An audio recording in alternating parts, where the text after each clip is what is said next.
Good morning, everyone. It's 5 minutes after 10. Call to order the City Council work session for our budget work session on the FY 2027 budget meeting for Tuesday, June 16th. Jay, your opening remarks. Good morning, everyone. It's Good 5 morning. minutes after 10. This is the last City Council budget work session before the City Council budget work session on the going on FY break, summer break after next 2027 week. budget meeting. I want to thank Tuesday, the Good morning, department everyone. heads and the It's departments, the hard work Jay? that's been going on Good morning, internally. everyone. It's Good morning. City Council On the work budget session. process. This is the last, as we've been talking about, we're staring at a pretty hefty budget gap as we move forward. And last week we went through what we call budget blitz, where every department came and offered up their proposed budgets along with potential cuts and additions and those kind of things. We got them all done, and so now the budget group and the city manager's office will be working on trying to put this together and get to a balanced budget. As we mentioned last time, or when we started off, we were looking at about a $50 million budget gap. We're still in that range.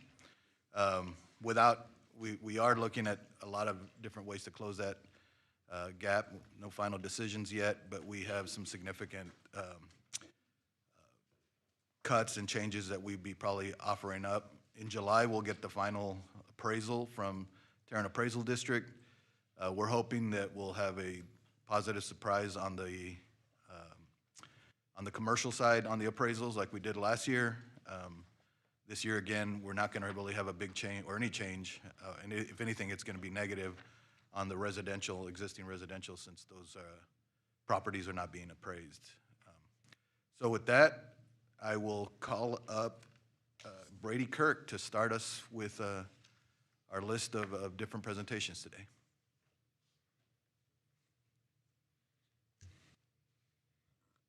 Good morning. Thank you, Jay. Thank you all for being here today for this. So you're going to hear from a lot of different departments today. You're going to hear from our environmental services, our water department, and transportation and public works. And everything you're hearing about today in today's work session is about rates and fees that are paid by users, residents, businesses within the city. And leading into all that, we're going to start with an overview of really everything that a typical resident would pay in Fort Worth, just for essential costs for being someone in the city. And the amounts we're looking at are current amounts only, so any potential increases you hear about later on in the work session are not reflected in these amounts.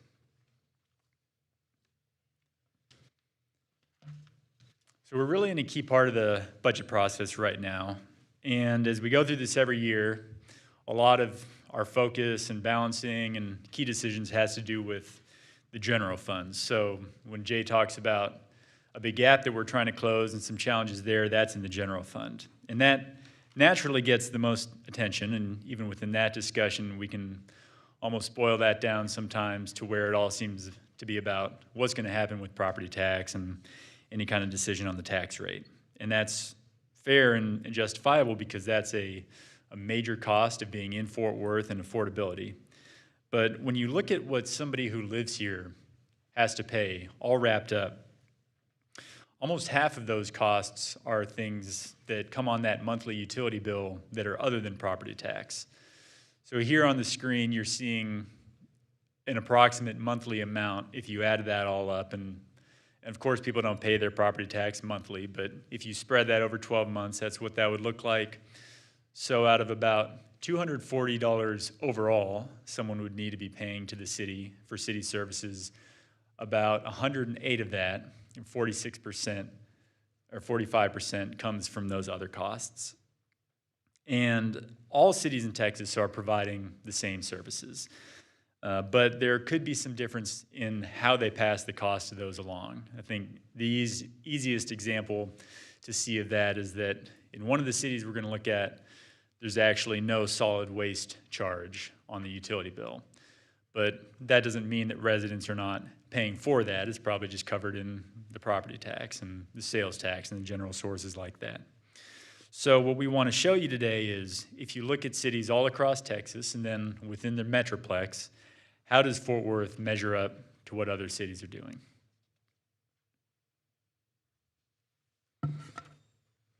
And all these combined charges that we're going to look at are these ones that we're including on the screen right here. So no matter where you are in Texas, if you own a home, you're going to be paying property taxes, or at least the vast majority, including every city we're looking at here. And pretty much everybody is also going to be paying water, wastewater rates on a utility bill, and solid waste fees.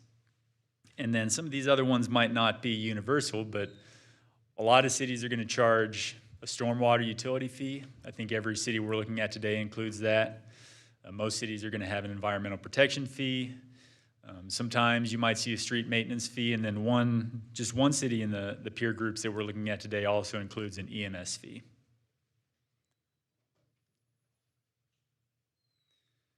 And we're looking at 3 different groups of cities here. So you could compare Fort Worth to other cities on some different bases. So the first one would be major cities across Texas, and this is, I think, the truest way to really build a peer group for Fort Worth. So major cities, we're saying anything above a population of 500,000 residents, and that includes Houston, San Antonio, Dallas, Austin, and El Paso. And then the next one we're going to look at is local cities. So we're saying that cities that are right around Fort Worth. So you imagine maybe a person who's gotten a job in Fort Worth or in one of these cities, and they could really live anywhere around here, and they're trying to decide about where they want to be based in order to just put down roots here and live their lives. And then the last one is what we're calling regional competitors. So this is still within the Metroplex, and it's those larger to mid-sized cities: Plano, Irving, Garland, Frisco, and McKinney. So these are a population, all of them right around 250,000 residents. And these are cities that Fort Worth could maybe compete with if it was something like a company headquarters, a major development, maybe even events would be something where Fort Worth would be competing with these cities.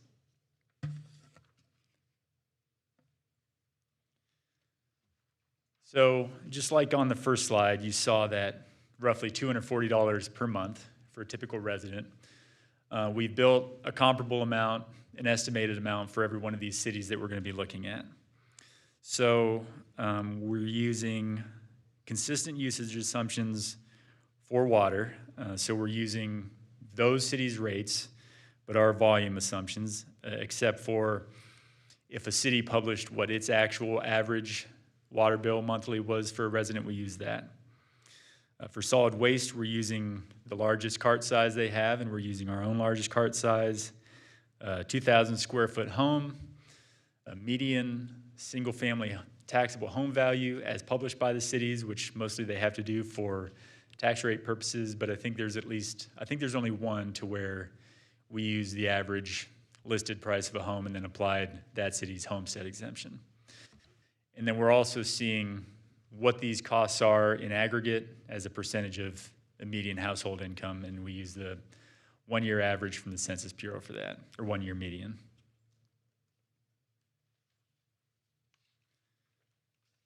So just as a high-level summary, looking down these lists, and overall, there's 5 in each of those categories. So along with Fort Worth, that makes a group of 16, or 3 groups of 6.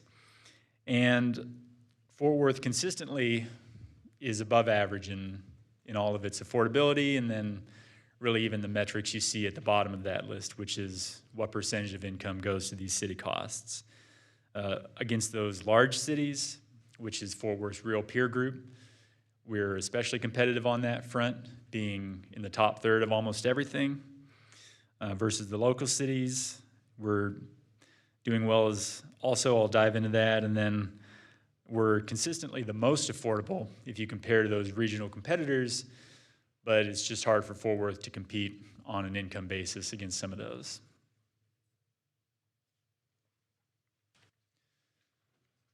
So starting with the major Texas cities, when you look at this list, what stands out is there's one city which is far above the average, and one which is much more affordable than the most of the group, but overall, the majority of this is pretty tightly clustered around a similar range, and Fort Worth is fortunately the lowest among that group. So it edges out a couple of those cities just narrowly, but it comes out as only the second most affordable out of this entire group of 6.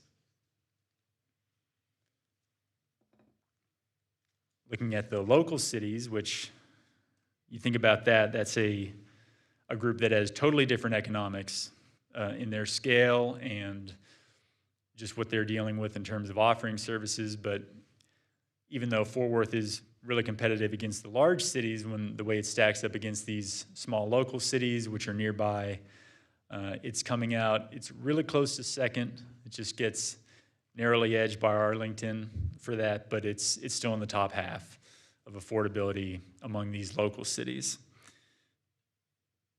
And it's the same thing mostly. You see 4 of the 6 pretty tightly clustered around a similar level of affordability. And then finally, if you look at these regional competitors, it's a lot more simple here. Fort Worth is really by far the most affordable of this group. And just, again, why we would compare to a group like this, these are still cities people might consider living in, for one thing, within the Metroplex, but these are also cities that have made some big public moves in economic development, and so that's a good basis to compare to them on.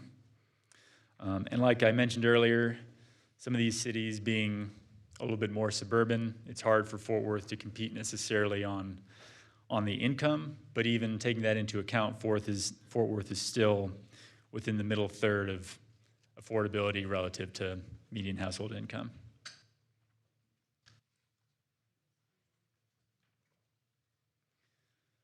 So just to sum it up, coming back to the point that no matter which group you're comparing Fort Worth to, that if you stack up against really large cities, some of the biggest cities in the country, or some small cities, populations in the low 10,000s, that Fort Worth is competitive against all those and also against some really affluent cities.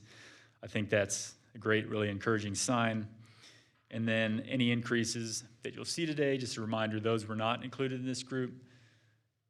But at the same time, cities all across the state are going to be increasing their costs as well. Everybody's dealing with the same regulatory and economic environment.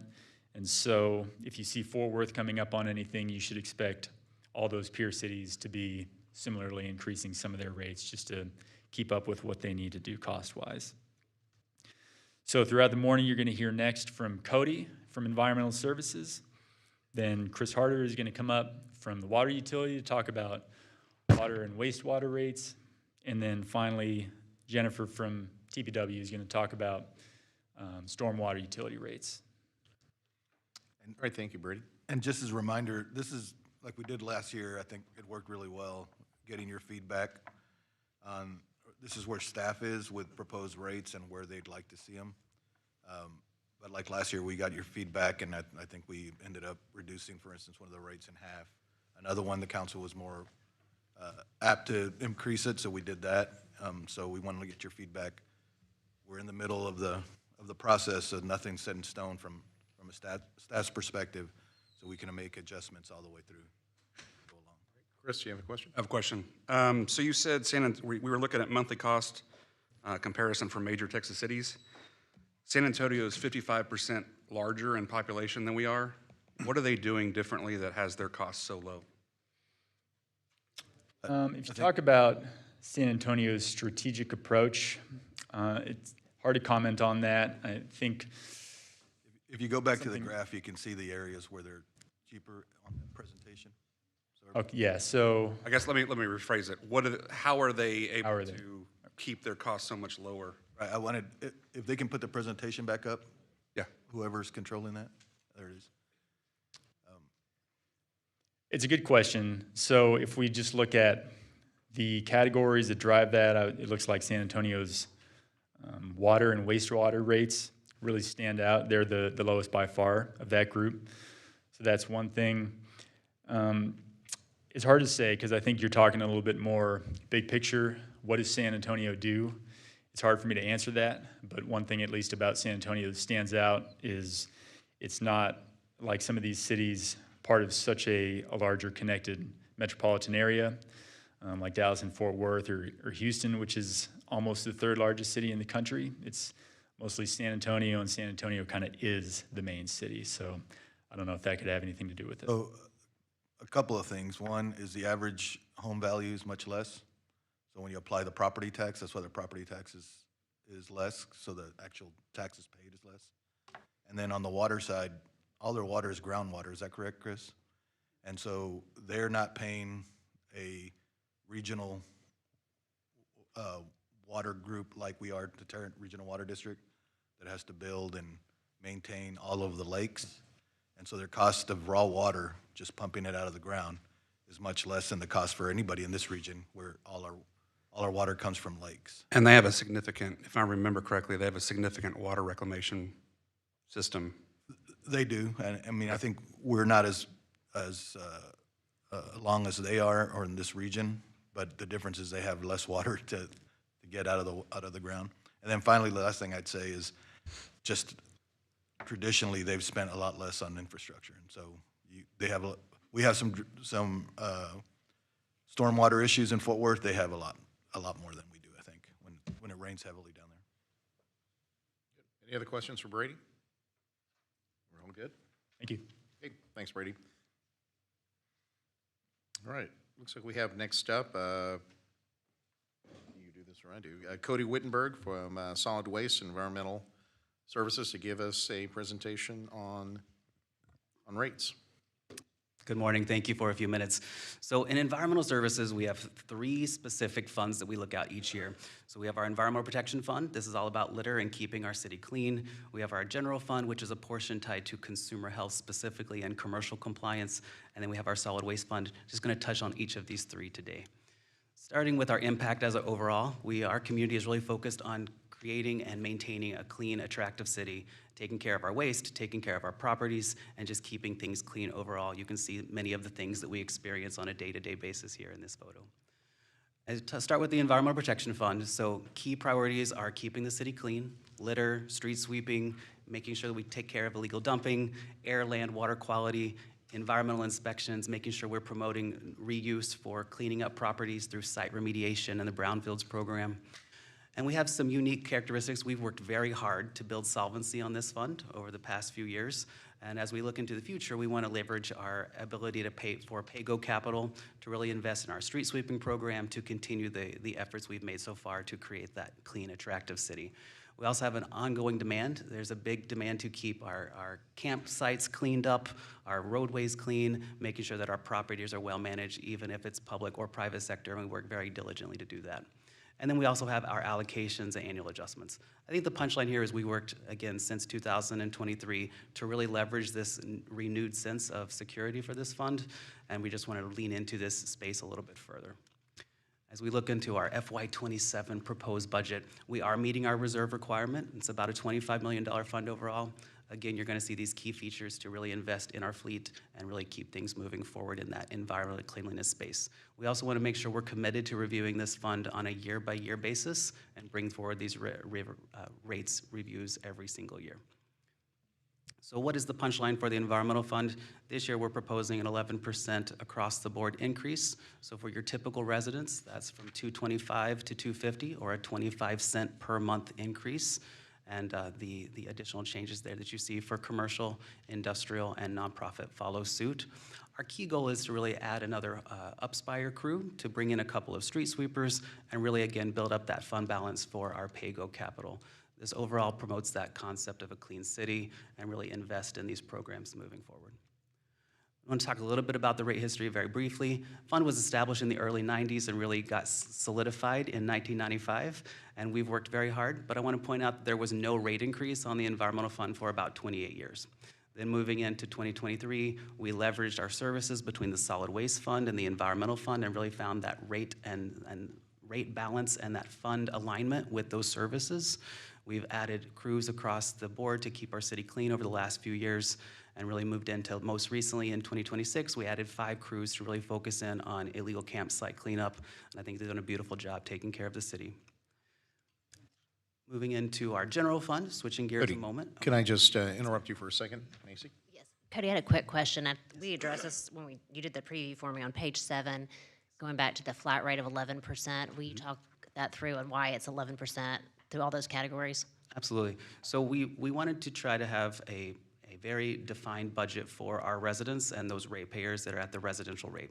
And so we started with that 25 cents there.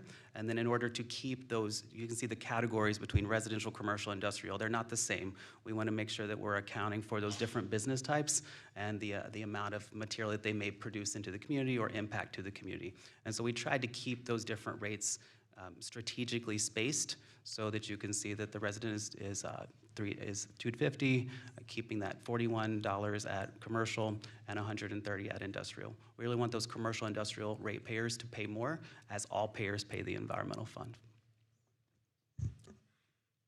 Cody, one question that I have right now, going back to your chart, priority 3, the addition of a, upspire crew and then 2 sweepers, is that a purchase of 2 sweepers or a leasing, or has that been determined? Absolutely. So it takes a moment for our sweepers to be built and to be received. So we would probably start with maybe adding in some additional crews through a contract service, as we did to kick off the street sweeping program in 2024.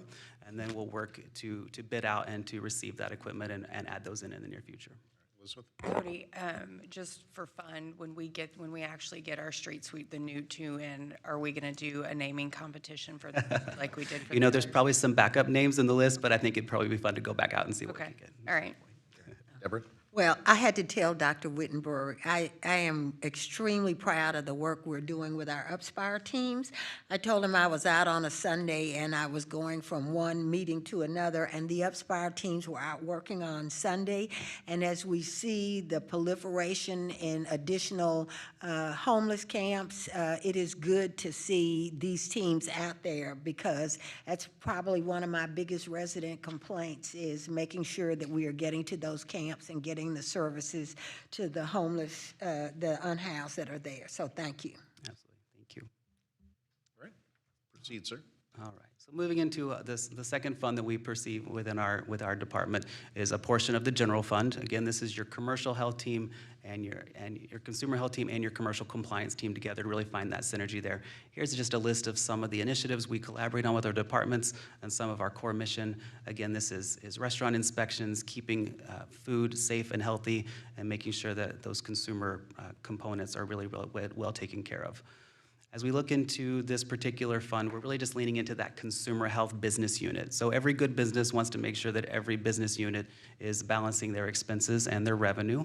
And so in this case, this is the ratepayers are those permittees. So these are your restaurants, your grocery stores, your child care, hotel, motel, those individual units that get a health permit from the city. That's the revenue coming in.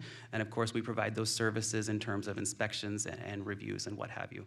So we have a few changes. You may recall SB 1008 last year changed the way that cities could charge restaurants for their health permit. So we have a flat rate at $7.73. And we've worked the last couple of years to really look at all of our permit fees. So a couple of things we're proposing for this year. Last year, you may recall, hotel and motel health permits and swimming pools and spas health permits we agreed with the various stakeholders to look at a 2-year phased approach to get those to cost recovery. And so we are looking at a year 2 of that 2-year approach this year. Last year, we did not raise our health permits for child care facilities, and similar to what we did with motels and hotels and swimming pools and spas, we're proposing a 2-year incremental rate increase to also balance out cost recovery on that particular set. Again, the same concept, like every business, we want to make sure we're looking at all of our fees annually and bringing that forward on a year by year just to ensure full cost recovery. I want to underscore, the goal is not to make money. We are not a for-profit entity. We're just trying to cover our cost to provide these services to these individuals. And we appreciate your department being sensitive to council input on that regard to try to, extend this and stage it so that it's not an immediate impact. to this Absolutely, organization. appreciate that. So when you look at, Go ahead, Chris. Sorry. You said that we haven't raised our rates in 28 years. So for 2025, what was the gap, or was there a gap in what we brought in versus what we had to pay? Absolutely. So on the Environmental Protection Fund, we had that gap. So one key thing is we were able to get our fund and service is realigned. So as an example, there was about $4.5 million on the solid waste fund, where just the solid waste customers were paying for those services for litter and illegal dumping and those types of things. And so we were able in 2023 to offset some of those costs and also to do another investment of about $2 to $3 million into our programs. So it really wasn't necessarily a cost deficit, but it was really about program expansion and getting those services right aligned with the right ratepayers. And again, environmental fund, everyone pays. Solid waste is just those individuals that have solid waste service. Can we go back to the fund, the sheet that talked about the rate increases and specifically the healthcare permits for Tier 1, Tier 2, and Tier 3? What was the thought process behind that? And I do like that because I have smaller healthcare, daycares in my district. So, but kind of walk me through the thought process. Absolutely, I appreciate that. So again, picking up with the general fund and our consumer health rates for proposed for 27. Whenever we looked at our child care and our daycare facilities, we wanted to really look at a tiered system to really allow for some variability from the smallest businesses to those larger businesses. So as just a point, you can see in that second column under children in care. So the Department of Health and Human Services licenses daycares based on the number of children that they can have within their capacity. And so we do not provide a health permit from the city for those smallest businesses that are 12 or fewer children. That's just a license straight through the state. We'll of course work with the state if there's any sort of issues, but we're not performing that routine inspection or charging that extra expense for a permit. But as you look at Tier 1, Tier 2, and Tier 3, this particular year is the first time we've ever approached it like this, and we tried to allow for that stair step, 12 to 99, 100 to 174, and 175 or over. And again, it's all based on that state licensing capacity that child care has. Thank you. Just another couple of points here is before and after school care. You can see that is another group here that we have also promoted, but you see 400, 440, 480, and 520 as a reference point. Switching gears a little bit further into our... And if I can, before he goes on to the waste fund, this is part of the general fund. And so these are not full cost recovery. So this is just trying to maintain where they are on a percentage-wise. Everything else is subsidized by the general fund, which is mostly sales tax and property tax.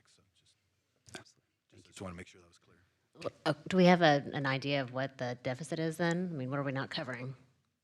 So right now, if you look at those top 3 bullet points on our consumer health group, as we look into FY27, we have about an estimate of about 4.7 million coming in and about 4.9 in expenses. Now, there's a little bit of overlap there. These are citywide programs like the mosquito program or underpass cleaning. We expect for the general fund without the component of permittees or ratepayers in this case to cover those. But we are very close to break even. And I think as we continue to refine that, we're going to be able to make sure that this business unit within that greater general fund is covering all their expenses. But it's not fully loaded like you would think of an enterprise fund where they would pay for a portion of city manager's office, of the law department, of HR. Those services aren't fully loaded into this department. So there is a coverage factor that's not included in that number. Thank you. So switching gears, the third fund within our department is our solid waste fund. Again, this is residential garbage recycling, yard and bulk, our drop-off stations, our ECC. This fund also covers for dead animal collection, pedestrian street cans, our education, residential collections compliance, so making sure what portion is supporting those code officers that are helping to enforce our garbage rules. And then also we have our oversight of our Southeast landfill. The solid waste fund challenges, we worked last year to get the first rate increase on this particular fund. We recognize that our rates do not fully cover our annual operational cost on the solid waste fund. And the reason that we have been able to do that is we have really, as a community, leveraged these additional revenues that we get. Because we own our landfill, we receive rent and royalty and some other revenues like our landfill environmental fee. But as we've discussed, we have some cost on the horizon as we prepare for the future closure of that landfill one day and what those long-term solid waste solutions look like. And so we really want to make sure we are leaning into this fund and really having really good fund management and fund stewardship. There's three key pieces of this: daily operations, our capital investment that we're going to need now and in the future, and then also those long-term service obligations. As we know, time moves on and cost to do business increases. So for this, It's noteworthy to point out, Cody, that maybe back around the 2012 timeframe, the city council then made a decision to go with a diversion program for, waste management, and that reduced the amount of, types of waste that went into the landfill. In other words, if you had yard waste, wouldn't go in there. Recycling wouldn't go in there. So that added, life to the landfill. And now we're looking at this point in time, and it's expected, right? There's a certain lifetime to landfills, but had the city council then not done it, we would have been in probably a much worse position. yeah, you're absolutely right. So diversion programs are critical, and every landfill has a landfill capacity. And so we want to make sure we're always honoring that and trying to maximize our landfill life as long as we can. We'll talk a little bit about that at the end as well. Thank you for that.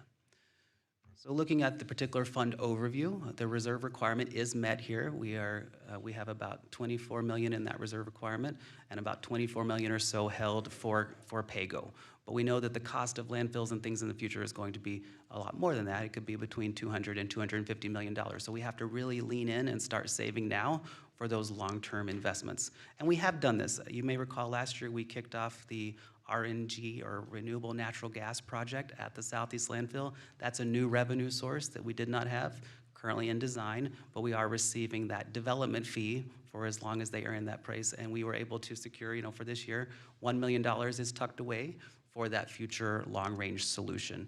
And we have the ability to do that with other lines of revenue. So maybe landfill rent and royalty can be delegated and reserved for this future cost, or for example, the landfill environmental fee. I'll touch on that in a moment as well.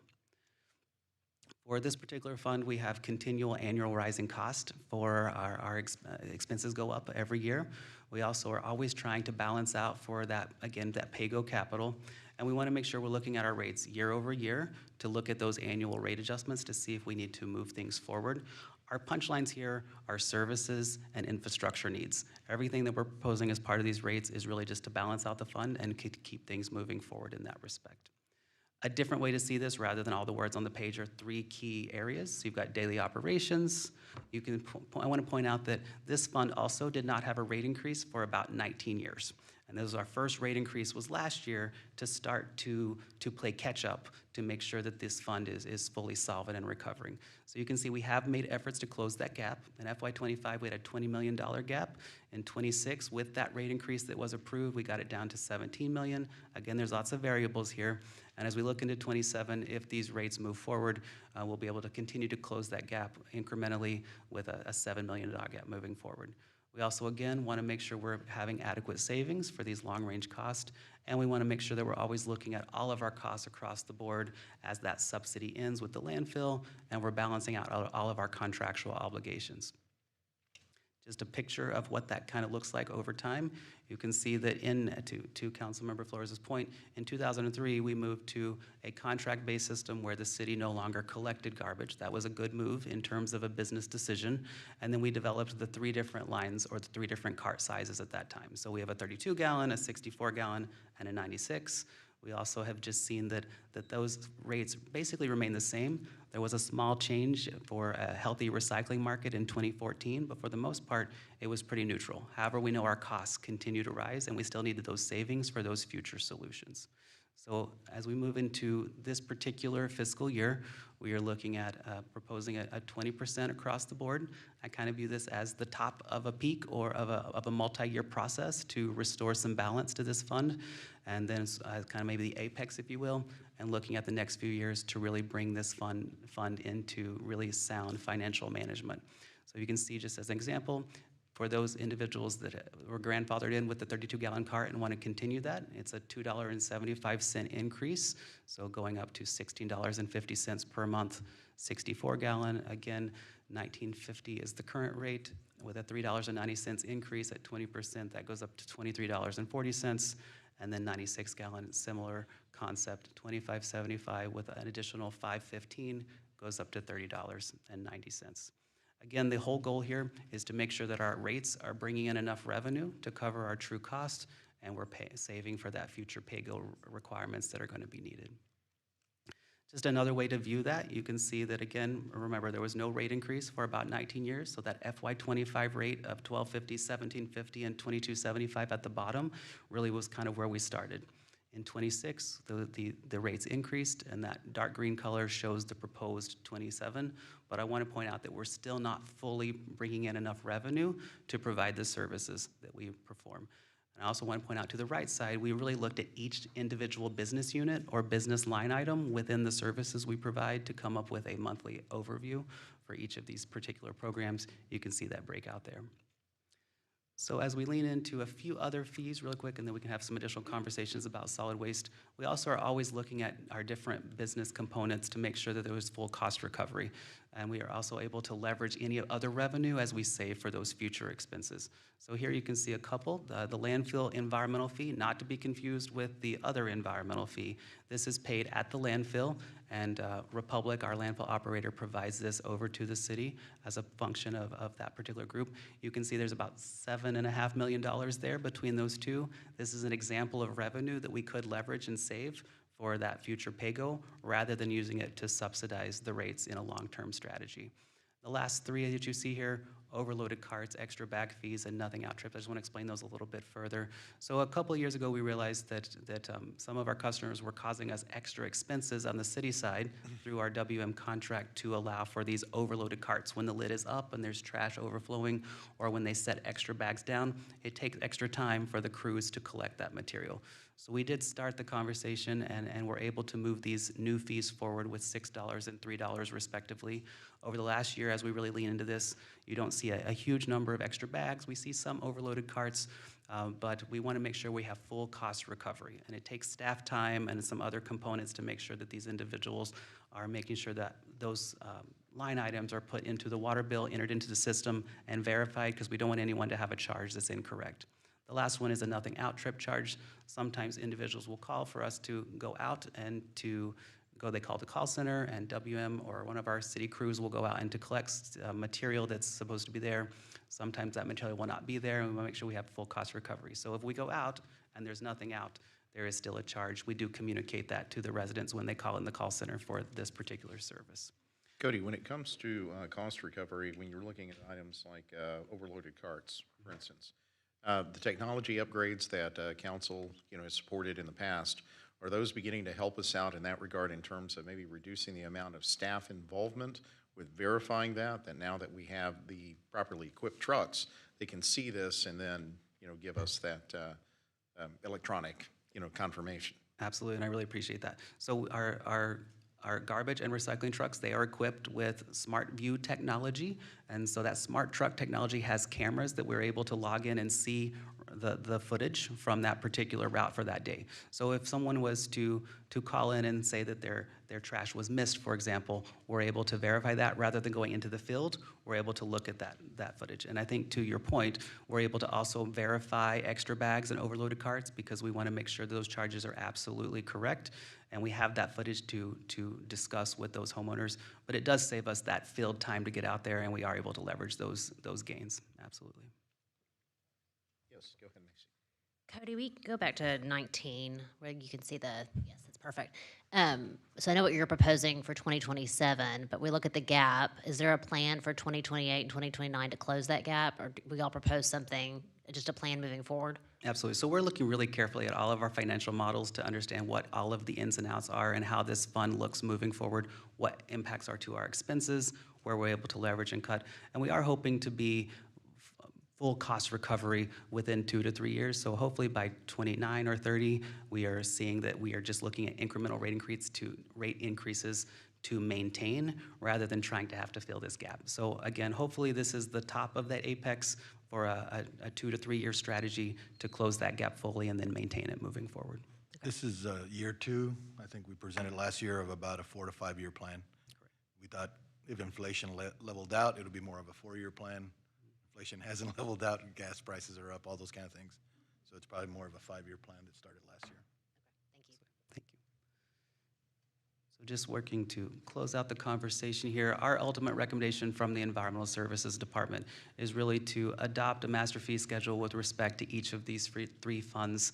For environmental protection, again, really focusing on a clean and safe city and developing out our sweeper program. Again, consumer health, our entire goal is just cost recovery from those individual permit holders. And then for solid waste rates, 2 key points: continue to close that gap and to prepare for those long-range solutions.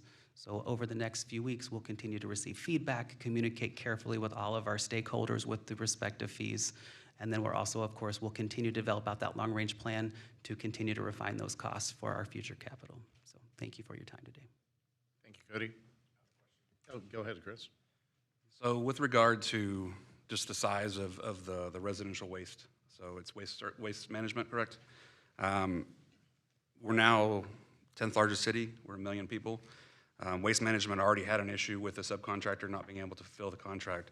Have you guys considered changing the way this is and not putting all of our eggs in one basket and maybe breaking the city into regions and having multiple providers provide services so it allows us to make sure that those contracts are competitive? Absolutely, and I appreciate that conversation. So we are a large city, and we know that a single provider is one way to do that. And as we look into maybe a new request for proposal for collections or any other function within our department, we're always looking to maximize our efforts, and so that could be something that we look at in the future. Absolutely. Thank you. Thanks, Dr. Wittenberg. Going back to the Environmental Protection Fund for just a second. Let's see, the FY27 proposed expense is $18.8 million. Do you know off the top of your head, because maybe I missed it, but what was it for 26? As far as the expenses? About 18 point, I would say I need to look at all the allocations and what is adjusted. I'll have to circle back with you on the specific numbers, but I would say it's effectively the same with just a few increases for those allocations for other departments. Okay, got it, because I guess one of my concerns is the campsite cleanup. 'Cause I can't remember if it was it $3 million in 24 that was spent, and then I think it was $6 million in 25. But I remember it doubling. It was pretty stark, and so we know those costs aren't going down. And so what I would just ask is, and maybe we discuss this in public safety or I don't know where, but as we undoubtedly spend more on that campsite cleanup, working with PD as well and fire and all the stakeholders there to figure out, what we're doing to prevent it as much as possible as well. So we're just not always spending more and more and more to clean up. Certainly for those that are looking for services, City of Fort Worth is known to have a lot of services, so we certainly want to make sure we're offering those. But for those who just say, no, I'm good, I just want to camp here, I want to make sure that it's not, the entire burden isn't just falling on the taxpayers who have to spend money on cleaning up, because all they're doing is just moving from camp to camp anyways. Absolutely. And I know y'all are doing an outstanding job of getting them cleaned up rather quickly, but it seems like we're just keep chasing our tail and spending more and more money every year, and as it increases, those expenses are just going to go up. So maybe we can have a future discussion on that and what we're looking at to Absolutely. help Bring that back. Thank you, sir. Right, Elizabeth? I actually think that that's a valid point, that we, as we continue to spend more money on these cleanups, but we really need to be asking ourselves, is this the most appropriate way to combat homelessness? I think the answer is not PD and fire, because that's not a prevention.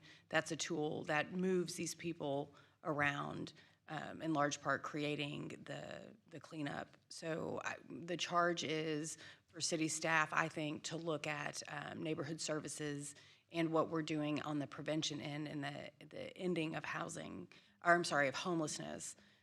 So when you do that, I think it's fair, but I think we need to look beyond PD and fire, because those happen after the fact and they don't necessarily prevent the homelessness. And because you're right, this is whack-a-mole, and we're going to continue to pay for the camp cleanup because we are just moving people around the city. So what are the solutions? Well, and that is why, and we've talked about this, I appreciate Tara Perez and what she does. I call her my homeless czar. We have to do a holistic approach to this. It can't just be police and fire, but it has to be neighborhood services. So I am seeing it being done in my district, and I think that it works, this holistic approach. But that is why I love what the Upspire team does, but they go out, not just by themselves. There is the Hope team and other teams that work with them to get those unhoused individuals who want help to get them help. And so I agree with you. It can't be just one piece. It has to be holistic, and I think Tara is doing a good job of coordinating that for us. I think at some point we have to, what's the cost benefit? And if Yeah. we continue spending money on cleanups, which we need to continue to spend money on cleanups, people don't want homeless camps, what's the tipping point? When do we say we're spending so much money on cleanups, how much more effective would it be if we took some of that money and put it into prevention? And I agree, and just to make sure that one of the key words I mentioned there was stakeholders, so it's all of those parties you mentioned. And again, I'll just reiterate, the point is, and we've had this discussion ad nauseum, but I don't think it's something that needs to go away, and it's a discussion we need to keep having, is you have two, for lack of better words, two camps of folks, and you have one who wants the help and the resources. Those, we absolutely have the resources. We could certainly use more, I'm sure, and that's where Tara and her team, they're doing a great job. But then you have the others, and there's a family that I actually talked to, they were veterans and trying to get them help. They're like, no, fam, we're good. We're just gonna sit here, we're gonna do our own thing. This is how we want to be. That's the ones that we need to figure out, what are our other options there? Not just saying, hey, if you're homeless in a camp, we're gonna go out and clean it out and, boot you off somewhere else. It's a matter of taking care of those who want the help and then figuring out how we're gonna prevent those who just wanna be a blight, so. Understood. Good discussion.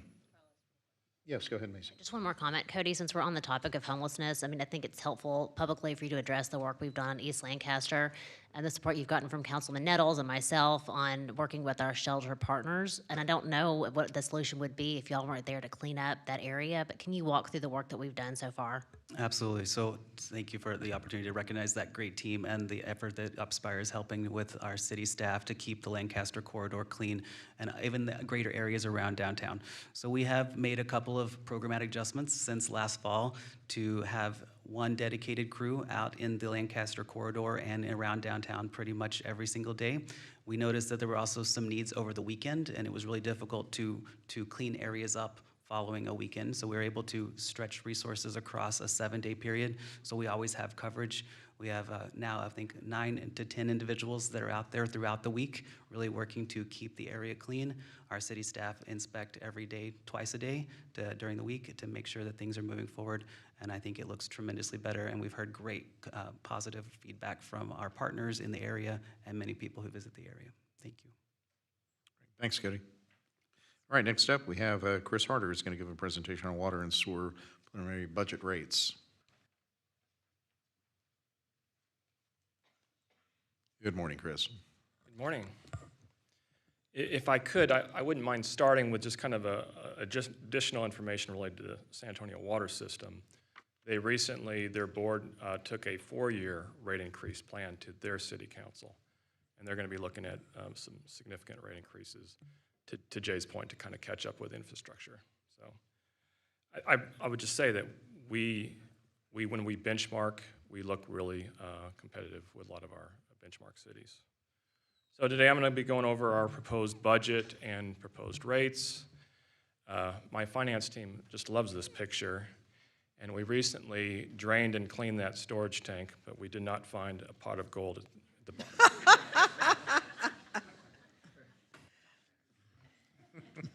So if you've seen presentations from the water utility in the past, we start with just the overall increase in our budget, and it's looking at about 8.7%, but I'd always just predicate that with the fact that our system is growing, and it's growing substantially. So even though our expenses are growing, our revenues will be growing as well. So I'm not going to be presenting an 8.7% rate increase to you. So that $58 million, that 8.7% budget increase, it's kind of broken down by these main categories. O&M is the largest this year.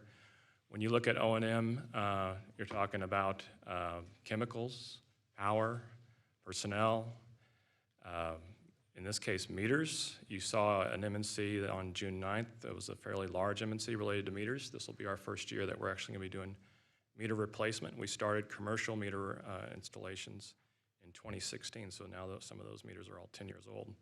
So we're going to be replacing some parts and components of those meters. And then one of the things that, and you look at that O&M, there is a focus this year in terms of increased plant maintenance. So we're going to be really focused on replacing a lot of instrumentation, a lot of the equipment that's needing replacement. So there's an increase in the budget in terms of O&M at our plants. The TRW to TRA, TRWD is our raw water provider. They have I think a 12% budget increase that accounts for about a 6% rate increase. Like us, they are seeing their system grow. And then on the TRA side, I think their increases are more modest, about 1 to about 3.5%. But taken together, it's about $12 to $13 million increase. Capital, we're again increasing our capital expenditures. We're about 60% of that increases on the cash side, about 45% of it is on the debt side. And you know when we talk about cash versus debt financing of capital, we usually use debt for growth-related capital. Cash we try to do for infrastructure renewal. And then transfers out, as our budget grows, you'll always see the transfers out component increase because part of our transfers out relates to pilot, which is an asset valuation, as well as street rental, which is based off 5% of our gross service revenues. And then on top of that, there's just some allocations that are also increasing. I think one of the largest ones relates to the IT allocation. So I mentioned that our capital expenditures is increasing. This is our capital plan. If you've seen the capital plans that we presented over the last couple of years, you know that we are really focused on trying to get a lot of the growth-related infrastructure installed. So you still see in 2027, just like we had in 26, just like we had in 25, some pretty large expenditures. And hopefully, we will have most of this construction done by the summer of 2029. But you know, we are going to be bidding out the Marys Creek project here in another month. That's about a $430 million plant project. We're in the construction on the Eagle Mountain plant expansion, which is a $300 million project. We have pipelines that are going to those plants. And we have, when you start talking about miscellaneous facilities, those are pump stations, lift stations, tanks that store and pump our water and wastewater. I will make one other comment. If you see major transmission mains in 2027, $172 million. A lot of that funding is related to replacing the large diameter cast iron transmission mains, which has been in the news just recently. That it has. And then one other task, or one other, I guess, line item that I thought I'd show you is the loan forgiveness grant, $177 million.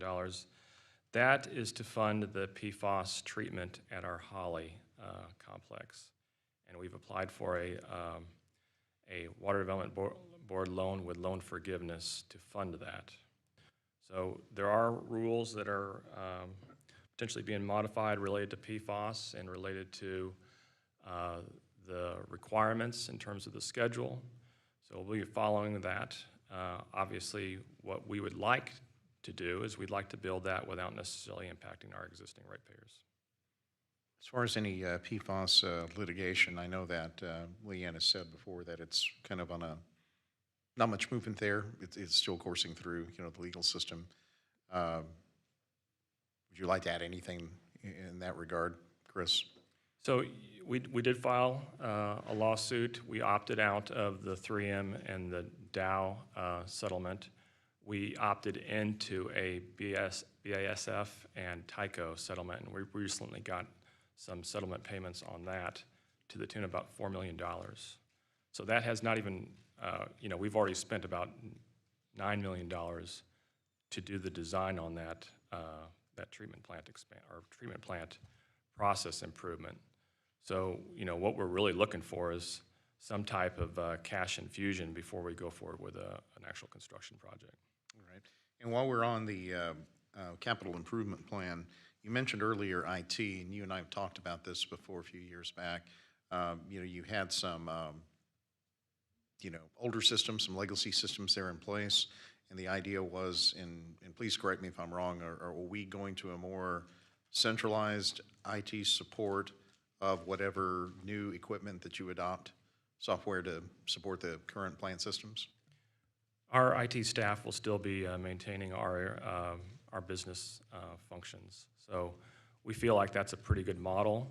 And keep in mind that we are in progress right now on a SCADA replacement project, as well as we just started the billing system replacement project.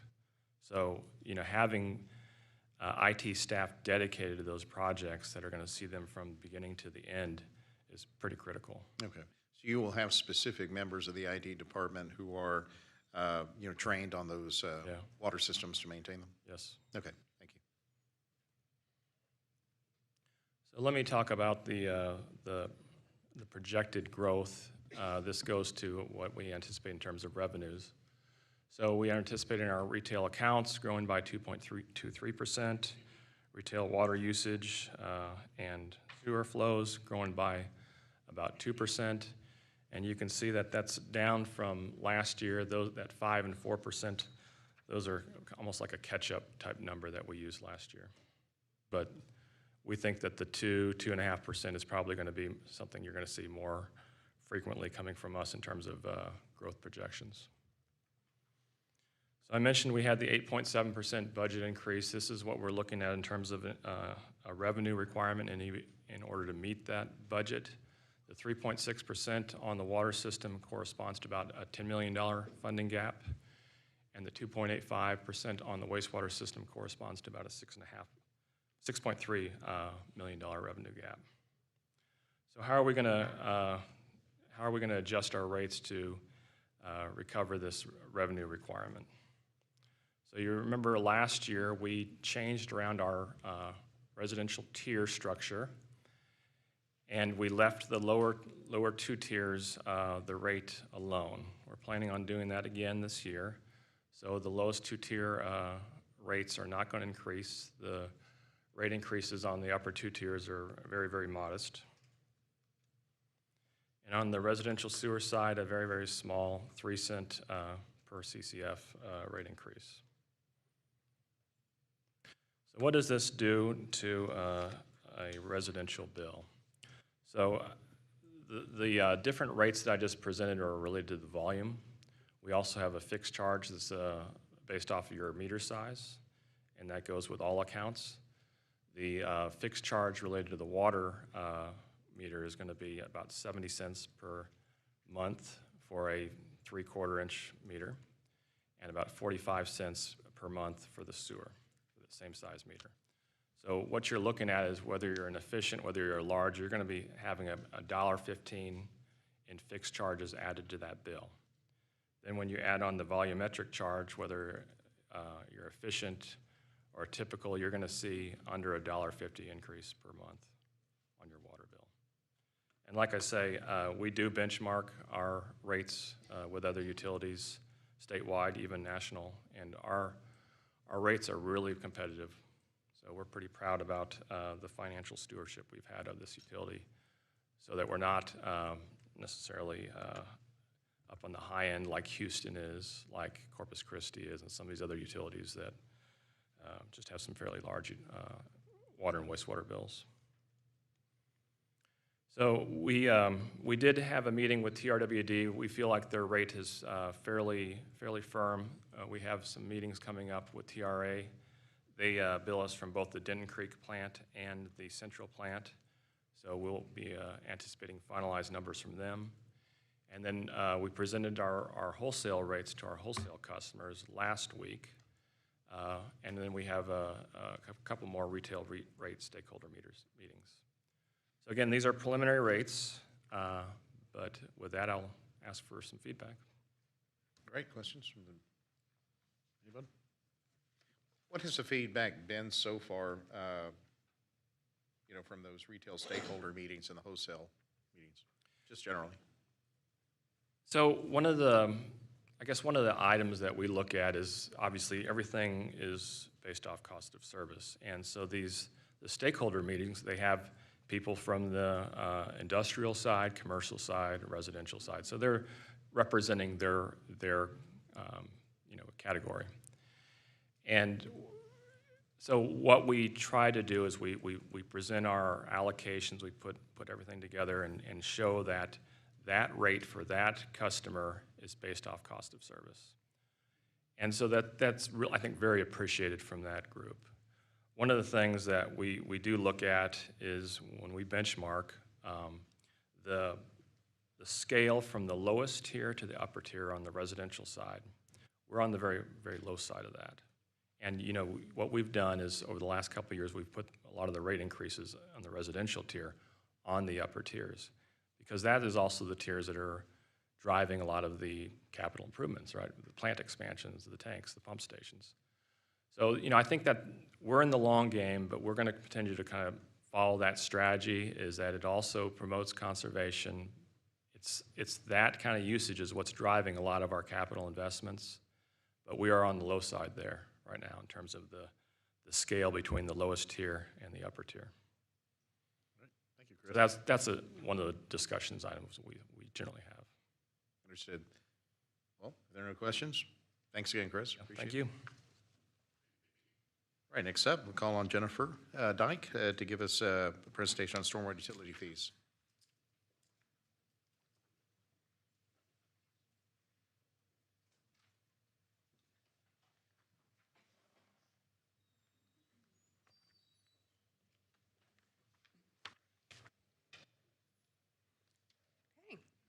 So good morning. So I will start my presentation with a brief history of the stormwater program background and our functions, and then we'll talk through our budget planning considerations and our proposed fee increase and our needs and how that will benefit the Fort Worth residents, and then of course our impact on the ratepayers. So the stormwater utility was started in 2006 by Fort Worth City Council in response to devastating flooding in 2004 across the city. So significant number of homes and businesses flooding, as well as loss of life. So our mission has always remained the same: to protect people and property from harmful stormwater runoff. So we are funded by a dedicated stormwater utility fee that is on the water bill, as Brady discussed earlier, and that's paid for property owners with impervious surface, with a few exceptions shown here on the slide. So impervious surface impacts runoff, which in turn impacts our stormwater infrastructure. And so that is what drives our stormwater utility fee. So we have four primary functions, which are really focused on public safety. So first, we maintain our infrastructure. So we've got miles of engineered channels, we've got drainage pipes, we've got culverts and inlets across the city that we regularly maintain.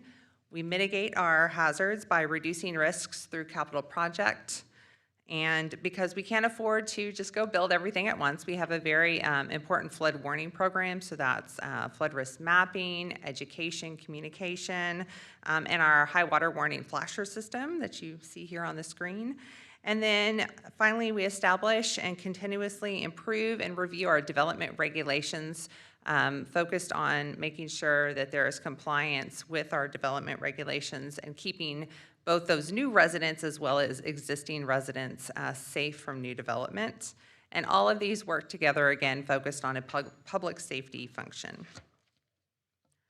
So as we planned for fiscal year 27, several key factors came into play. So again, just like everyone else, we're experiencing higher economic costs. So this graph here shows actually construction costs from the National Highway Construction Board. And so you can see that's huge over the last few years. The broader economic climate, of course, has also impacted materials, professional services costs, labors.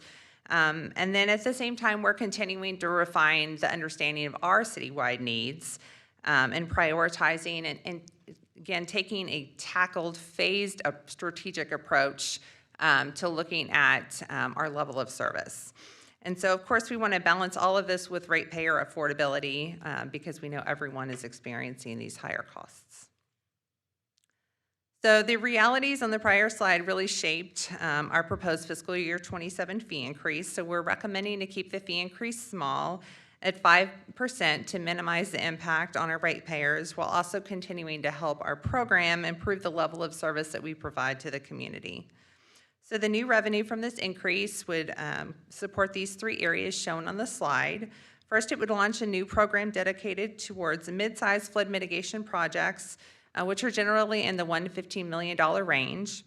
It would increase the capital funds we put towards partnership projects, and then it would fund a new position focused on improving channel and stormwater facility maintenance agreements, or what you often hear as SWFMAs, improving the asset management and inspection for those. And so I'll go into each of these in a little more detail. Before I do that, I wanted to touch on the impact of single-family residential ratepayers. So for a typical Tier 2 home, that's shown here in bold, they pay right now $7.29 a month on their water bill, and so that would increase by 37 cents more a month and go to $7.65. So at the very top, you can see the smallest Tier 1 homes would pay 18 cents a month more with this rate, and then the largest Tier 4 homes would pay 73 cents more a month with this proposed rate increase. And I'll circle back at the end of the presentation and share the impact on the larger ratepayers as well. So these two pie charts show the division of the new revenue for the next 2 fiscal years. Most of the revenue would go towards the capital mid-sized flood mitigation improvements that's shown in green here. And then with the next towards capital partnership projects in purple, and then the smaller amount to the new position for asset management and inspections. So you will see that blue slice towards that position larger in the first year because that includes the acquisition of a vehicle that's mostly a field worker. So we would acquire the vehicle and put more money to that in the first year, and then of course that goes down just to pay for that position operational costs for the second year. So the mid-size flood mitigation projects is really important. As you know, we've been getting a lot of rain over the past few years, so we've got challenges across the city. We've identified 83 areas with roughly $500 million total of needs identified in past engineering evaluations just to understand our flooding across the city. On average, these projects cost around $5 million each and address neighborhood-level flooding that can impact homes and businesses and roadways. But the needs don't reduce without the investment. And we expect this list to continue to grow as we continue to evaluate more areas and we continue to have more rain events and get more reports of flooding that require investigation and more detailed engineering evaluation. So without this dedicated funding, the improvement needs just remain unfunded. I wanted to highlight a couple of recent mid-sized flood mitigation projects just so you could see how beneficial they could be. In Westcliff, so that's a currently going on project, but it's nearing completion. I know residents are ready for us to be done out there. That was around a $16 million project, and it will reduce flooding for 57 properties at the end. And then in recently completed Greenfield Acres, this was a 4-phase project totaling around $16.5 million. And that will mitigate flooding to around 66 properties, or it has. And both of these projects were actually partnerships too with the water department and the streets group as well.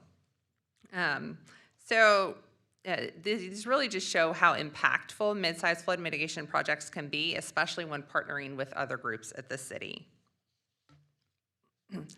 So changing to focus on partnerships projects are one of our most cost-effective tools. Over the last 10 years, we've provided funding towards 28 partnership projects that are led by others in the city, contributing around $12.6 million in stormwater capital investment towards these other projects. So these projects reduce flooding, protect lives, they extend the life of our existing stormwater assets, and avoid future retrofit costs. They also really minimize that disturbance to the community because we're able to put money towards a larger project so people can get new streets and new water and get some stormwater benefits as well, all at one time. So we're not having to go after the fact and disturb the same residents in a generally short time frame after the improvements are done. So increasing dedicated partnerships funding allows us to participate more in projects led by other departments benefiting residents citywide. So I wanted to highlight a couple of our partnership projects as well. We've contributed some stormwater funding towards the Wagley-Robertson arterial improvement project. This will mitigate a very hazardous road overtopping location shown here on the slide. There was a rescue here in 2021, multiple reports. We get there all the time. We never would have been able to do that just with stormwater funding alone, so we were able to help contribute some funding towards the arterial project to help make this happen. Another example here is shown in the historic South Side. Here we partnered with Streets to relocate a drainage pipe to improve future maintenance. And then the third major area of need is improving asset management for our stormwater facility maintenance agreements and city engineered channels. So our current inspection capacity really limits how well we can prioritize our maintenance needs because we're only able to prioritize based on what we can inspect and condition assess. So this graph shows here just the recent growth not recent, but growth over time of stormwater facility maintenance agreements across the city. So now we have more than 1,000 across the city. If I can ask a question, Jennifer, at this point. Yes. I want to go back, I guess it's slide 13. You said you're limited in what you can inspect. Is that the primary driver, number of available staff that are trained Yes. appropriately to do those inspections? Correct. How many do you have, complement-wise, that Yes. can do inspections? So we have one position right now, and they are focused on the SWFMAs, the Stormwater Maintenance Facility Maintenance Agreements, and then we have one position focused on channels. So what we're proposing is one new position that would do both to help with both. Okay, thank you. Okay, so I talked about having over 1,000 SWFMAs now across the city. So these private drainage improvements come from detention ponds, drainage retaining walls, channels, and they're really critical for storing and conveying that runoff from private development to make sure that the private development doesn't make the flood risk worse. But every year we're identifying more and more locations that aren't being maintained appropriately, and inadequate maintenance can lead to public safety issues and then also just aesthetic issues as well. Okay, so this just talks about what Mayor Pro Tem Flores just asked about. So we're really proposing this position. The little infographics here on the slide show that with this additional position, we can look at around 110 more SWFMA locations annually, and then 5 more miles of channel. And then it will also help us to have a 2-person dedicated team that can go out there and do drone inspections, so that can really help more easily inspect really hard to reach areas. We're able to go and inspect those a lot faster and easily with a drone. But then we'll have to pull in someone from another team to do that. So we'll have another position there that can help get more drone inspections done. So again, all of these are focused again on making sure that the infrastructure is being looked at more frequently, focused on public safety and maintenance. See. So this slide just kind of summarizes what the benefits would be of our proposed fee increase. So again, improved public safety, reduced flooding, more partnerships, improved maintenance and prioritization of capital projects, and maintenance improvements as well. Okay, so as mentioned earlier, we really looked at affordability when focusing on our fee increase. So over the last several years, our stakeholder group has shared that smaller fee increases are easier for residents and businesses to pay, but they continue to remind us of the impact of our proposed fee increase in addition to all these other costs that the residents across Fort Worth are paying. So that it's important, of course, as Brady talked about, to look big picture at all the costs. So as mentioned earlier, our stormwater utility fee is based on the amount of impervious hard surface on properties. So properties with more hard impervious surface pay more.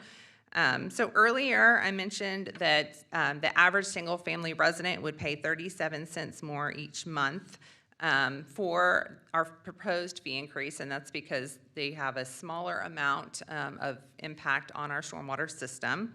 So this table shows the impact of our proposed fee increase. The top two lines on a small commercial 1 acre site and then a medium commercial 10 acre site. And then below that, our top 20 ratepayers. So circled in red is the city of Fort Worth, so we are the largest ratepayer. So you can see the two blue columns are really focusing on the monthly payment increase and then the annual payment increase for the larger ratepayers. So just using kind of a 10-acre medium commercial development as an example, their monthly payment increase would be kind of a $60 increase more each month and totaling $730 more a year due to this fee increase. So I do want to mention, again, that is because they've got more impact on the stormwater system. And we do have stormwater utility fee credits available for these larger land uses. So specifically, Fort Worth ISD has mentioned in the past the impact that these rate increases can have on their student education. They are one of our high users of our stormwater utility fee credit. So the Fort Worth ISD does renew their credit annually.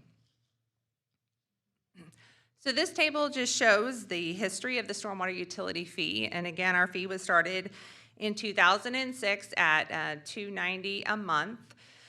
So that was pretty low compared to needs, but that was the starting point. And then there was an initial 4-year ramp up that you see here. And then there was around an 8-year gap where we went without a fee increase. And then in the past few years, we've been taking a very small approach to ramping the fee up a little bit at a time to really help tackle these citywide needs and increase the level of service that we provide to the community. So we're really continuing to focus on very small phased strategic increases of our stormwater utility fee. So with that, I'll take any questions. Great. Charlie, and then Macy. Thank you, Mayor Pro Tem.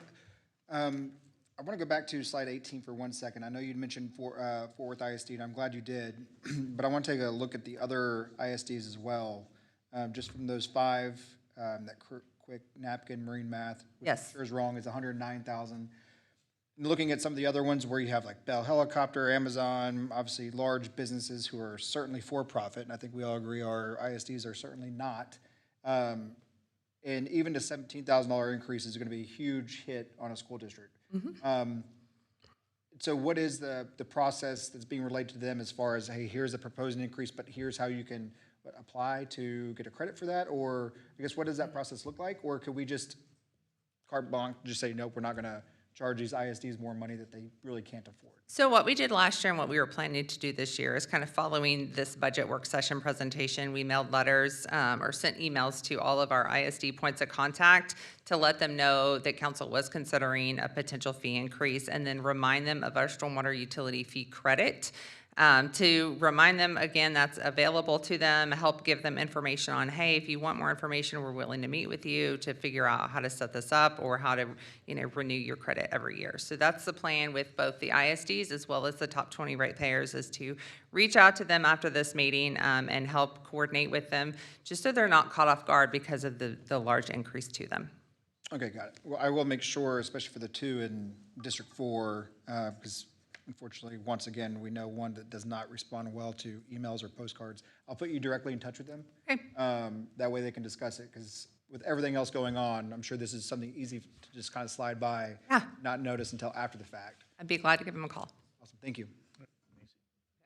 Jennifer, just a couple questions. One, on the percentage breakdown of the fees. I mean, how much actually goes to maintenance that we have going on currently? How much is for capital needs? And then how much is savings towards future capital projects? Right, so going back to the fee, so focused on the fee increase, all of the green and the purple all goes towards capital. And then the blue amount will go towards the new position, which is an operational position. No, I'm talking about just currently. It's the whole stormwater fee. The whole stormwater fee. Gotcha, gotcha. So I would say around half of the fee goes towards capital. We always try to put more to capital. So around half of it goes to capital, and then the other half is operational, which includes our maintenance. And then second question, and just for consistency's sake, the last two presentations had a deficit of, this is how much we need to increase the fee to cover all of our needs. Do you have a number on that? So we're a little bit different in terms of not like water where we've got to build the water infrastructure and people are using the water. It really kind of comes down to impact on the ratepayer and what level of service we want to give to the community. So we've got, I would say, over $1 billion of needs known across the city. But of course, we would not want to, suddenly charge that much for it. So we're really just, again, taking that small phased approach of how can we continue to maintain the infrastructure in a way that reduces the impact on flood or improves public safety, as well as continuing to improve that level of service, really focusing on where we're getting those complaints. So that SWIFMA position, we do get a lot of complaints about our stormwater maintenance facilities, and that's why we brought that one up. Okay. I guess I'm just thinking more of separating into different silos in my mind on maintenance. How much does that actually cost us annually to break that down? And then how much does it cost us? I know that number varies on the needs as they come up. We've seen that through Arlington Heights and the other neighborhoods across the city. We don't know they have a flood issue until they have a flood issue, and so then we have to address that. But I guess just an ongoing maintenance of our system currently, if we could get a number on exactly how much that cost our taxpayers, and then if there is a deficit, what does that look like to cover the cost? Okay, yeah, I mean, I can follow up with the specific breakdown for each year, but again, and kind of what that maintenance entails. So we go out and we don't maintain the whole system every year. So every year we try to maintain a certain number of cleaning so many inlets and so many miles of channel and so many pipes. So I can provide that information back to you as well. Jeanette? Jennifer, we get a lot of complaints about overgrown channels, so I just wanted to get an idea of how much it costs to clear out one of those, the smaller channel maybe. So if it's a maintenance, I can't tell you the cost off the top of my head, but we do all of our maintenance in-house, and so I can follow up specifically and maybe pull an example maintenance cost. It is much cheaper for us to maintain the channels frequently enough. If we don't maintain them frequently enough, then they can have larger issues, and that can lead to a capital project. So we're really, maintenance is very important to us. If we're maintaining it the right way, then we're reducing that need for a larger, more expensive capital project. So with just this addition of a new inspector, I guess, so we're only going to be adding an additional 5 miles that are going to be inspected? So yes, because they would be broken between both channel inspection as well as the SWIFMA channels inspections. Yeah, I'd like to see that cost, just because I know that we do have a lot of miles that we need to inspect, and just vegetation just grows so quickly, and a lot of those can turn into capital and a lot more expensive. And I will say, when we talk about maintenance, we do vegetation maintenance. So we mow 3 times a year typically, as well as then we'll do more sediment maintenance. So removing sediment to make sure the channels continue to convey the stormwater away from homes and businesses. Thank you. Thank you. All right. Any other questions from anyone? All right. Thank you, Jennifer. Appreciate it. Next up, Chrissy Ann Simmons, and she's going to field questions regarding the budget responses we received so far. Wow, Jennifer is so much taller than me. Goodness. Yes, hello. So we have one budget response today, and actually I will let Lane and Lauren, oh, yep, see, I already see a finger. Yep, okay. All right. Christiane, you already have a No, question. I don't have a question. Thank you so much. This is exactly the information that that I was looking for when we talked about how this would really impact our bond. I think for the for all of our public-facing folks in the room, when we talk about this street maintenance fee to the public, I think using this graph to illustrate what it saves us is going to be key in getting community support. Because when I see that, what was it, 34% of our streets get taken out of the bond. I just think of how much more we could do in our bond for our libraries or firehouses or our parks if we're shaving off 34%. So thank you for that. It's really exactly what I wanted. And I just want to go on the record. I know that y'all took the time to put in here about the potential impacts or exemptions or discounts to that fee. And I just want to go on the record as saying I wouldn't be comfortable exempting or discounting anyone given the information that's in the IR. Okay. I'm passing with my eyes your thanks on to Lane, because it was Lane and Lauren and Jess who really refined the BR. You're welcome. That graph was created in response to your comment that we could create something like that to help communicate the benefits, and it was a really good idea. So, yes, I went back and did that, and yes, it is remarkable. You know, even though our street maintenance fee would be spent on our good and fair condition streets, it also has a direct benefit to those poor condition streets that are in that backlog waiting for funding, because we're, to Jay's point, instead of digging a hole, you know, with a backhoe, we're moving to a shovel, right? We're trying to get to close the gap, and then we'll stop digging the hole, right? But until then, our goal is just to get there over time as quickly as we can to close that gap so that we can save ourselves and our residents money and wait time for their bond programs to get selected for the bond and all the benefits that are associated with the fee. Right. Thank you very much. Thank you. All right, thank you. And we're still with me, right, for our last agenda item of the day. So Christiane Simmons with the Fort Worth Lab. I do want to say I appreciate the time and attention. I know this was a longer budget work session. The budget's always complex. It feels especially complex this year, I think, with our significant gap. So we especially appreciate being able to bring you along the way with rates and fees and get your feedback. So this is very helpful. We were also worried about timing today, so I just want to thank our partner departments who all stuck within their time limits that we gave them. Very focused and helpful presentations. So I'm closing out today with a progress report on the budget priorities survey. So we have about a month of data since I was last with you, and I mentioned I'd share back before the break. So we'll do that together. So as a reminder, we brought this idea forward at our first budget work session, and you approved the idea, which we appreciated. We get feedback sometimes about not going to the public until the budget's really baked, and so this idea was to try to get some early feedback on priorities. We did a digital survey. It's still open now. It'll be open for a couple more weeks. It's located on Connect Fort Worth. And we kept it intentionally short, 6 questions, just centered around service delivery. We had a mix of question types, so some are open-ended, some are like a Likert scale, checkboxes. All questions were optional, and all questions are anonymous. We just asked for council district or zip code.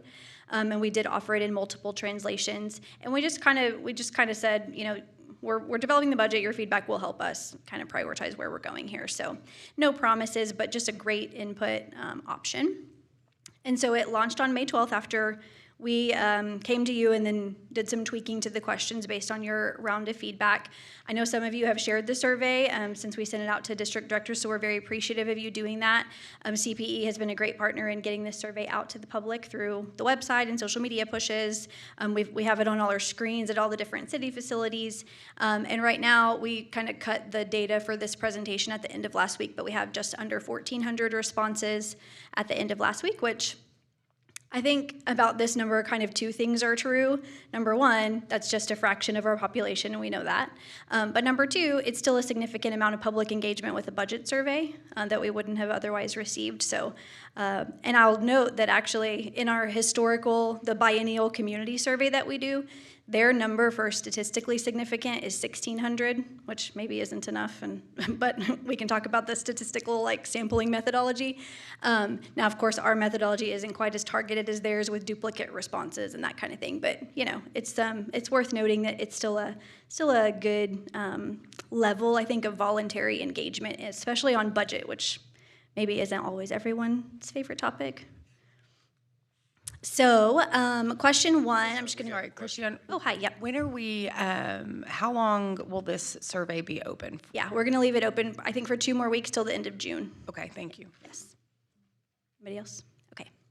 So I'll quickly run through the questions. Question 1 is just which city programs or services matter most to your quality of life and how do they make a difference? So open text response. And our analysts pulled out some themes. These are actual written responses, but they're indicative of some of the larger themes we saw.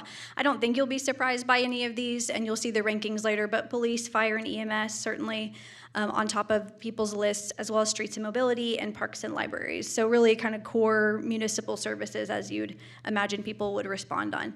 And you can kind of feel free to read that wording. We received really some very thoughtful text responses to this question. The next one, which 3 city services or programs would you want to protect most? And you can see them again in order, fire and police ranking there at the top, streets, parks, animal, and library. And then you kind of have a mixed middle response there. We did caveat to people, this is just general fund services that we're really surveying on, so we had some notes at the bottom like this isn't water or solid waste, for instance, stormwater. We still had some people respond with those, so they're grouped together in the other category. And I mean, I'm just gonna say this since this is a public presentation, just because it's ranked this way doesn't mean this represents what the city thinks is important. And I think sometimes it shows, hey, we might need to educate the public on the benefit of some of the programs that might be ranking lower, right? But this is just like a general survey of the public and how folks responded. And then we moved into like a kind of dragging Likert scale about how acceptable would it be if the city had to reduce a service level. So shorter hours, fewer staff, maybe not a total elimination, but just service level impacts. And so this is sorted by like very most unacceptable to least. And so again, you see the same themes there. Public safety on top, streets and mobility on top, emergency management. People did not really want to see that reduced, parks, environmental. And then the dark blue is it would be very acceptable to reduce service levels here. So just interesting data points. And then I thought this one was interesting as well. To help balance the budget, the city may need to make choices about service levels and taxes and fees. So which option best matches what you'd prefer? And so we received, the most popular response so far was 44% to maintain or improve services, even if taxes or fees would need to increase. Another 18% said they'd prefer to maintain current service levels without changing taxes and fees. This is one of those questions that's like, you kind of have to have a status quo option. I think we all know that this is almost impossible to maintain current service levels without changing fees or taxes or finding some pretty big efficiencies. But it kind of tells us what people's level of expectation is, I think, with the status quo. Let's see. About a third of people expressed a preference for reducing some services, either to keep taxes and fees the same or to lower them at that 10% mark.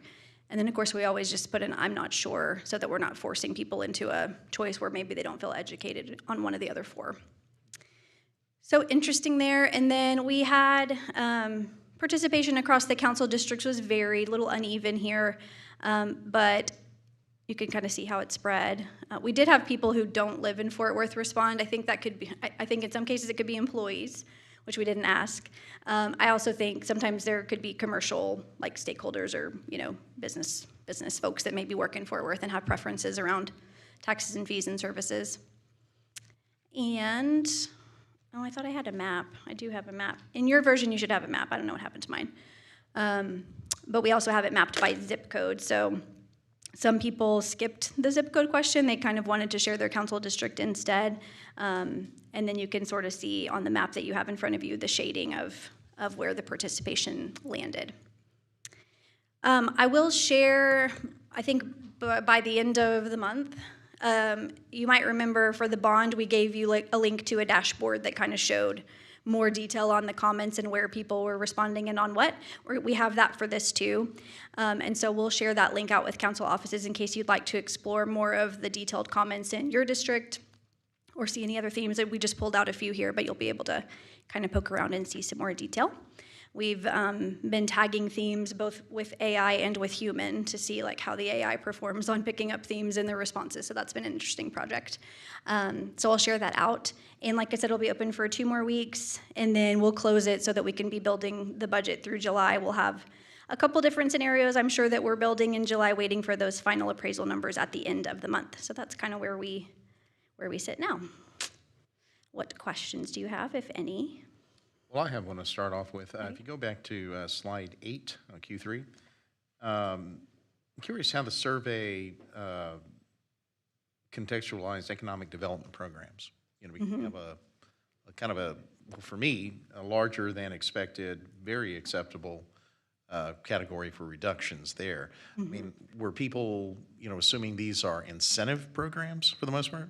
I think so. I think the descriptor there was about business attraction, like comma incentives. It didn't necessarily target like revitalization or any of those items. So it was a short descriptor. So people may have been, you know, thinking more about incentives on that question. Yeah.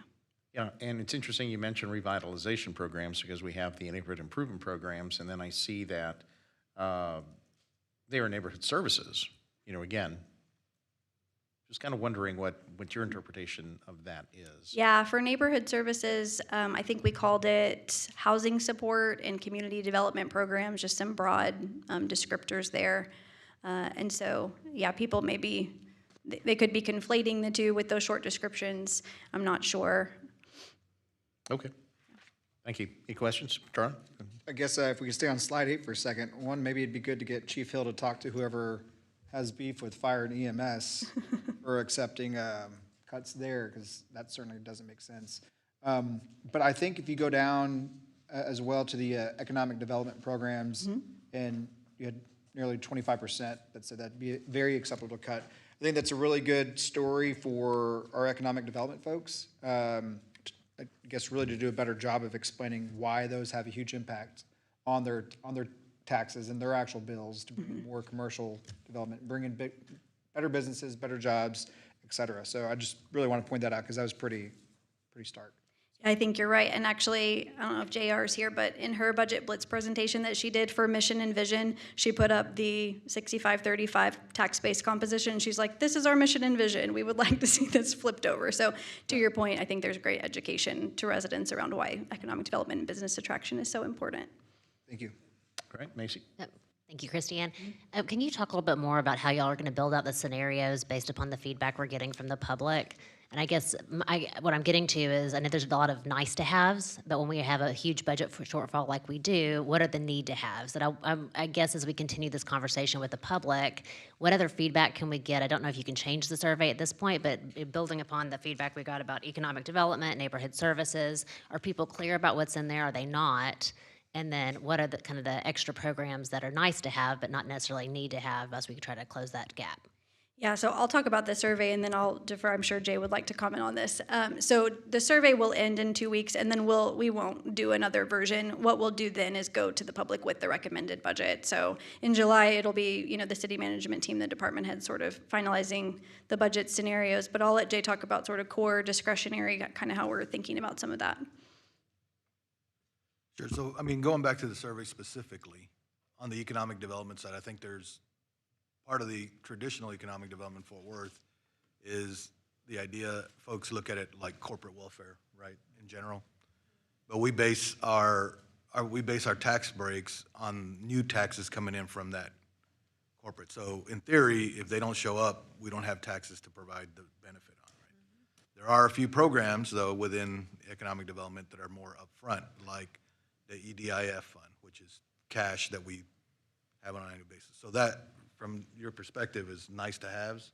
That's one of the areas that we're looking at that might be reduced significantly in order to be able to. So it's those kind of things, just specifically because economic development kind of stood out there, that we'd be looking at where it's a ability to reduce what we put into the budget, but doesn't have a direct impact on the actual ability to bring or incent a certain company to come in. Of course, one of the issues the reason we created that is because we do have a hard time competing for headquarters, for instance, that are coming into an existing building and are not necessarily bringing in new taxes, but would bring in high-paying jobs. And so that's one of the reasons we created that whole area. So it's a balancing act. When we talk about nice-to-haves, I would love to have every council member send me an email on what you think is nice to have. Because a nice to have for one person is a critical thing for another. but it would give us a gauge of what's there. I mean, you could say the neighborhood improvement program is a nice to have. You could eliminate 4.5 million there, but then there's a neighborhood that we're not then targeting that is not doing well in the city, that it's a program that's been in place, for instance. On the other end of it, you could say that having newer vehicles for police and fire are nice to haves compared to other cities that don't have the dollars to do that. But for the police and fire folks that are using those vehicles, they see it as a basic. So at the end of the day, I think the whole management team, departments have done a good job of trying to provide us the information that we need. And again, those are the kind of things we're looking at. There will be, where we're projecting right now, there will be significant impacts to our services in various areas. And then we are using the survey, and we're using the general feedback from the community when it comes to public safety being the top things that we need to maintain, right? That transportation and streets and those kind of things are way high on the list. Parks, libraries, animal control. None of the survey is new, or to me, it wasn't surprising. It's what comes back all the time. Well, one of the things too, and I was just sending my staff, I think especially, and Chris, I'd like to see us really push this in our districts because it's heavily weighted one way with some of the other districts. And I think many times our residents don't often see these things and don't respond to them like other districts. I've asked my staff to send it back out. I've got a couple of meetings, but we've got 2 weeks left to go. And I'd like to see an increase in the number of things, because I do think many of the things will stay at the top, but some of the things may rise toward the middle. So I think it's important that we get it back out to some of our districts and Jeanette, I noticed yours too is, is lower. And so I was just telling my staff, we're gonna make a concerted effort to increase that.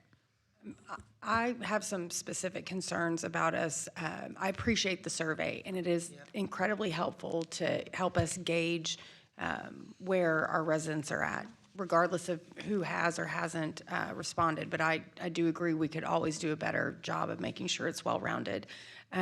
When you look at, what I want to caution is us using that as a Bible for how we're going to at this table, I know maybe staff, but at this table, using it as a Bible as to what we do want to look at cutting and not cutting. Because when I look at those results, if I'm just a regular City of Fort Worth resident, and even if I'm marginally engaged, right, I'm still going to that survey, and the things that we see are the most important are the things that everyday residents will encounter every day. It is their roads, it is their fire, it is their police. Regardless of what job they have, what neighborhood they live in, they're gonna get on our roads. They God forbid, might need 911, either EMS or fire or PD. So those are gonna naturally be important.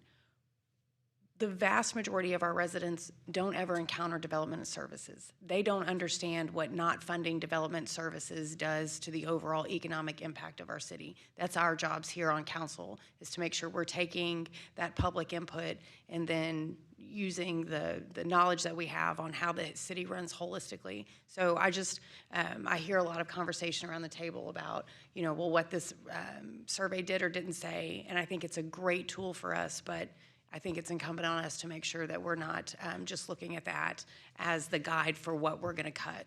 Right. Well, and development services is part of the general fund, but it pays for itself through its fees, right? And so if you cut the service, those fees would come down, and then you end up. No, but I just use that as an example of a department that, or emergency management. Most people don't know what. They don't know what it does. They're not encountering it. And I'll just add to that, I think when we start talking about the nice-to-haves or the must-haves, it can become a slippery slope. You just said it, Jay. Something for me might be completely different for Jeanette or anybody else. And I think it's important, I'll say this as my comment, decrease in neighborhood services would be a non-starter for me. Because there's so much that happens in our neighborhoods that have not seen development services, that have not seen growth, have not seen economic development. And so those neighborhood services improvements, what we're doing, and what we did in Ash Crest and what we're doing in I've got the new neighborhood that we have. New Mitchell Boulevard is significant improvement that's going to help the quality of life for that neighborhood. And I think that we around this table know that we are the 10th largest city. And so as we grow, that we're going to have more responsibilities. And so I think we really have to take a jab at what our tax rate is going to be and as what our city service is going to be, because starting cutting services is not going to be ideal for the community. Charlie? Thank you.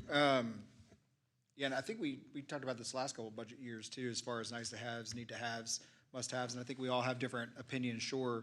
I think for me specifically in the district that put me here, one of the biggest issues that we're facing right now is a lot of it is messaging, especially around this current budget. Whenever we see, again, I know I go after it all the time, but you look at something like public art, which is now, it was tied to the bond, got it, but we're looking at all these rate increases and we're telling them, hey, we're gonna increase these rates, we're looking at a budget deficit, but we're gonna go ahead and put in this art. And it reminds me of the time years ago when a client, I did work up front for them, it was a little over $1,000. They couldn't pay it after because their deal fell through. 6 months later, he's on vacation on a beach somewhere. It's like, wait a second, did you actually need that? I mean, you could have paid that. And so I think it's messaging and how we push this out. Certainly having the discussions on needs to have, nice to haves, and what we're gonna cut and where we're gonna cut it. I think we're gonna have to have those difficult conversations for sure. Especially whenever you start talking about public safety. But as far as like a non-starter for me, I'm sure we all have non-starters, like development services is absolutely fair for Councilman Nettles to feel that way. I think for me, a non-starter is talking about any sort of tax rate increase, as we're already doing all these other things that certainly do seem nice to have. Great examples, I haven't heard any nonprofits come to my office, I don't know if anyone else has anything different, saying, hey, can we help you fill in some potholes? It just doesn't exist. No one said, can we help you with some of your streetlights? Can we help you with some of your infrastructure? Not a single nonprofit has reached out to our office to offer that, but there are certainly nonprofits that do work in spaces where our city services are also working. So maybe leaning more heavily on our nonprofits to do some of that and lift some of those burdens. And really just like what we're doing in the military right now is burden sharing. So we need to figure that out too. Good discussion.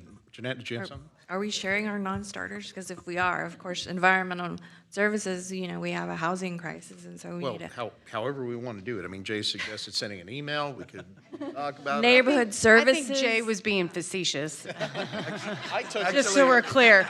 I don't think he wanted those emails. Well, yeah, actually, Leanne's freaking out right now. She's like, wait a minute here. the individual emails are great, and they're not a quorum deal, because then you can share your thoughts. Sometimes it's hard to do it in public, right? Or anyway, when we meet one-on-one.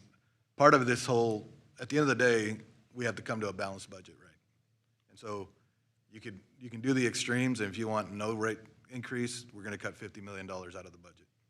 Nobody on this dais would be happy. On the other side, we can increase the tax rate by 4 cents. And some people might be okay, but some people might not. Those are just the easy two, and somewhere in the middle is probably the answer, right, at the end of the day. And a lot of it's gonna be contingent on what we get from TAD in July on the commercial values. And I think, so as we put all these things together, we're gonna have, as you saw today, and the staff, the departments, Dr. Wittenberg, Chris, Lauren's team, everybody did a great job presenting and using data and using actual costs to come up with the justifications for why they're asking for those rate increases. If the council as a whole doesn't want to see a rate increase, we can cut back services and reduce that. That's the kind of feedback we wanted from you all. When it comes to the final decisions on the budget overall for the general fund, we're going to be leaning hard on those type of data, that type of service levels, and those kind of justifications to get us there. So. And just to add to that, Jay, just what Charles was saying about giving the information out. I think we talked about even the tax rate when we do the no new revenue tax rate. We're saving, I think, the resident $120 a month or something like that. I can't remember. We'll end up showing all Yeah, those different. I think showing that, because when you start talking about you save me $100 versus I'm paying an extra $100 and I keep all my services, that might be a different story around this dais. I mean, I know not raising tax revenue is a non-starter for a lot of people, and it's also a political tool that the federal government have been using, the state government have been using on local cities. And so I think getting real dollars, what we're saving, what we're not saving for what we're getting, is going to be very crucial to our discussion. All right, good discussion around. Thanks, Christiane. Before we conclude our meeting, I did have a TPW-related question that Lauren can answer, if you come to the podium.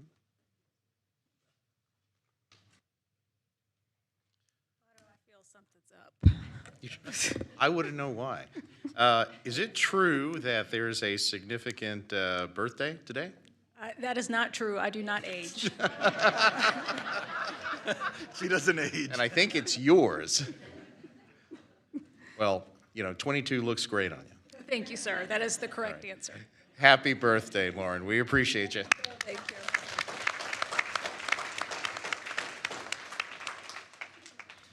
All right, folks.